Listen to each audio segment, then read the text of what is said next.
PCC అధ్యక్షుడిగా నేను విజ్ఞప్తి చేస్తా ఉన్నాను.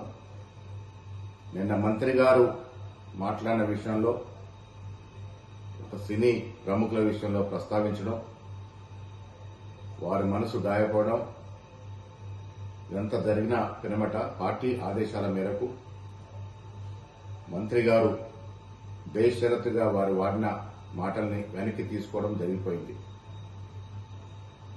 నేను కేటీఆర్ గారు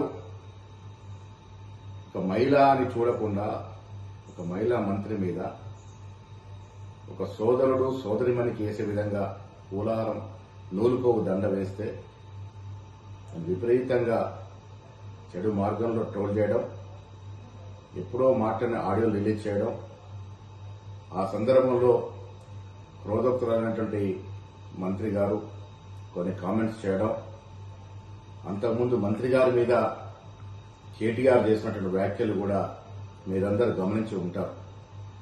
ఏది ఏమైనప్పటికీ ఎవరి మీద ఎవరు వ్యాఖ్యలు చేసినా, ఎవరు నొచ్చుకున్నా ఇది తెలంగాణ సమాజానికి మంచిది కాదనే ఉద్దేశంతో మంత్రి గారు బేషరతుగా ఆ వ్యాఖ్యల్ని ఉపసంహరించుకున్నటువంటి సందర్భం. ఆవిడ ట్వీట్లో పెట్టినారు,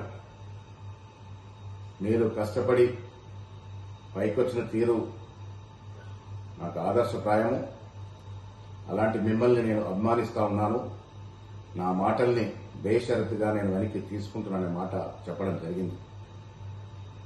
ఇరువైపులో కూడా మహిళలే ఉన్నారు.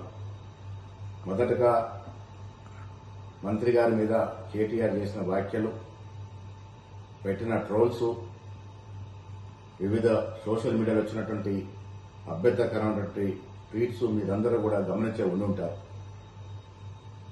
సో ఇవన్నీ జరిగిన పినమట మంత్రి గారు ఆ వ్యాఖ్యల్ని ఉపసంహరించుకున్నారు. కాబట్టి నేను మీ అందరికీ విజ్ఞప్తి చేస్తా ఉన్నాను, ఈ అంశానికి ఇక్కడ ముగింపు పలుకుదాము.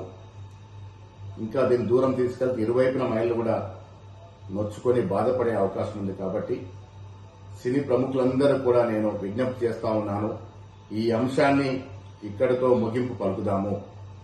భవిష్యత్తులో మా మంత్రులు గాని, కాంగ్రెస్ నాయకులు గాని, వివిధ పార్టీల ప్రతిపక్ష నాయకులు గాని ఎవరి మీద ఎవరు కూడా ఇలాంటి అభ్యంతరకరమైనటువంటి వ్యాఖ్యలు చేయకూడదని విన్నవిస్తా ఉన్నాను.